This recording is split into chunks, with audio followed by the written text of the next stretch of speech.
Nah, ada yang tanya, gimana nih latihannya supaya kita tidak mudah sakit hati?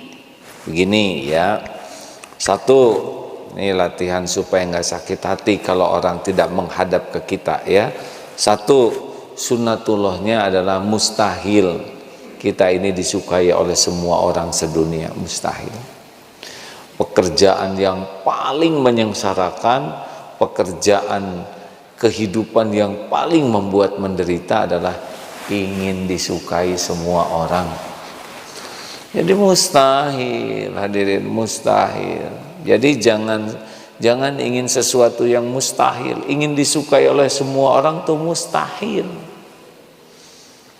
Jadi kita harus sangat siap bahwa akan ada orang-orang yang tidak suka kepada kita, walaupun kita berusaha melakukan yang terbaik. Karena memang mustahil semua orang suka itu tidak ada. Para nabi juga begitu. Dua, ini cara tafakurnya ya. Jadi kalau ada orang-orang yang tidak menghadap hatinya ke kita, artinya tidak respect ke kita, ya sudah. Ini sunnatullahnya memang begitu. Ingin terpilih oleh seluruh orang Indonesia memilih jadi presiden, buktinya yang jadi presiden juga hanya separuh lewat dikit ya. Yang suka, selebihnya kan nggak milih. Ada di sebuah tempat bahkan yang ikut pemilihannya hanya 48%. Jadi setengahnya ikut memilih nih. Dari yang setengahnya ini dia dapat 51%. Berarti cuma seperempatnya ya. Selebihnya dia tidak milih dia. Ya sudah, sunnatullahnya begitu. Dua, cara tafakurnya ya. Ingat Rasulullah SAW. Beliau adalah orang yang paling sempurna akhlaknya. Beliau niatnya lurus lillahi ta'ala, udah sangat baik niatnya. Kemudian beliau menginginkan kebaikan bagi umat manusia. Bayangkan ya, niatnya sudah lillahi ta'ala, kemudian beliau berjuang rahmatan lil alamin. Wa ma arsalnaka illa rahmatan lil alamin. Jadi Rasulullah itu berjuang itu membawa rahmat, ingin kebaikan, ingin yang tidak beriman jadi beriman, yang tersesat jadi dapat hidayah, yang bergelimang dosa bisa taubat. Jadi tidak ada yang diperjuangkan oleh Rasulullah selain kebaikan bagi orang lain, bagi umat. Bayangkan, niatnya baik, yang diperjuangkannya baik, dan beliau menjadi contoh kebaikan. Dan setiap detik yang beliau lalui hanya untuk kebaikan. Coba hadirin, apakah semua orang di dunia ini suka kepada beliau? Jawab atuh. Segitu sempurna niatnya, sempurna keteladanannya, sempurna perjuangannya, dan semuanya 100% itu baik. Tetap saja itu ada yang tidak suka, ada yang sebel, ada yang memusuhi, ada yang membuli, memfitnah, ada juga yang memerangi. Padahal yang memerangi itu orang yang diperjuangkan untuk jadi baik oleh Rasulullah. Jadi Rasulullah ingin orang ini baik, berusaha membantu orang itu jadi baik, tapi orang ini membalas dengan memusuhi, memfitnah, membuli, bahkan memerangi. Bayangkan itu kan. Nah, siapa kita kan? Ini jadi kita harus, oh iya ya, lihat para nabi juga begitu, para sahabat juga begitu ya, para ulama. Ini yang ketiga, bayangkan sahabat Rasul yang akhlaknya baik, para ulama, para waliullah, semuanya juga tidak 100% disukai orang. Nah, itu yang ketiga tuh. Satu, sunnatullah. Dua, lihat Rasulullah. Lihat ketiga, para sahabat, para ulama tetap. Nah, yang keempat, lihat diri kita.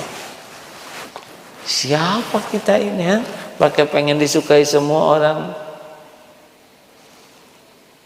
Siapa kita ini? Kita ini kan dihargai karena Allah menutupi aib. Dosa, sholat tidak khusyuk, mata jelalatan, berzina, ya, pikiran kacau, lebih banyak lupa kepada Allah daripada ingat ke Allah. Ngomong suka ditambah-tambah pakai bohong, ibadah juga sering riaknya, sedekah pelit. Banyak kekurangan kesalahan kita. Orang menghadap ke kita, menghargai kita karena dua hal saja. Satu, Allah ngasih casing, dan yang kedua Allah nutupin aib itu. Benar? Wah, ini santri dari, oh ini Pak Faruk katanya. Aduh, yang suka itu siaran pagi. Aduh, Faruk. Karena Allah ngasih casing. Bisa sedikit, maaf ya disebut sedikit ya, bisa sedikit ngotak-ngatik ini alat komunikasi, dan ya itu dia. Oh, Aagim kasih casing katanya sebagai kiai, dan satu casing, yang kedua Allah tutupin aib, dosa, kekurangan, kesalahan. Itu yang kita tafakuri. Yang keempat, satu, tafakuri sunatullah. Dua, tafakuri Rasulullah SAW. Tiga, para sahabat dan para ulama. Keempat, kita, ya. Nah, ini gong yang kelima nih, supaya kita tahan terhadap perkataan penghinaan jelek orang lain adalah yang kelima. Kita harus sibuk dengan apa yang Allah saksikan tentang diri kita. Ingat kata Imam Ibnu Athaillah, pedihnya hati karena tidak menghadapnya orang ke kita, maksudnya kita dihina, dibully, dibanding dengan tidak yakinnya Allah mengetahui perbuatan kita. Nah, tidak sadarnya, tidak yakinnya Allah tahu perbuatan kita, itu musibah yang lebih besar dibanding dengan penghinaan orang ke kita. Jelas rekan-rekan sekalian, kita kan suka merasa terpukul kalau orang berkata jelek tentang kita, dianggap musibah, padahal musibah yang asli itu adalah hati yang tidak yakin, tidak sibuk dengan apa yang Allah tahu tentang diri kita. Nah, itu musibah asli. Jadi adik-adik harus banyak berpikir begini. Kalau habis tahajud itu ya, kita bisa sibuk membayangkan dosa, itu sudah nggak enak, sudah bisa bikin tobat. Tapi ada lagi yang lebih tajam, yaitu kita sibuk dengan apa yang Allah tahu tentang diri kita. Aduh, kita kalau mikir dosa sendiri, aduh saya punya dosa. Tapi kalau memikirkan Allah menyaksikan saya sedang berbuat maksiat, waduh, itu lebih nyesek itu. Allah memperhatikan saya sedang berbuat dosa. Allah tahu setiap lirikan mata. Allah tahu setiap perkataan dan yang tersembunyi di balik perkataan. Allah tahu pikiran saya kotor. Allah tahu, menyaksikan di dalam kesendirian berbuat maksiat. Allah menyaksikan ketika saya berbuat maksiat. Waduh, itu kalau sibuk seperti itu sudah selesai itu puji dan caci itu. Nah, dari sinilah orang bisa memasuki kezuhudan. Tapi sepanjang kita masih sibuk saja dengan ingin diakui orang, dianggap hebat, dianggap keren, dianggap sukses. Wah, itu orang sukses.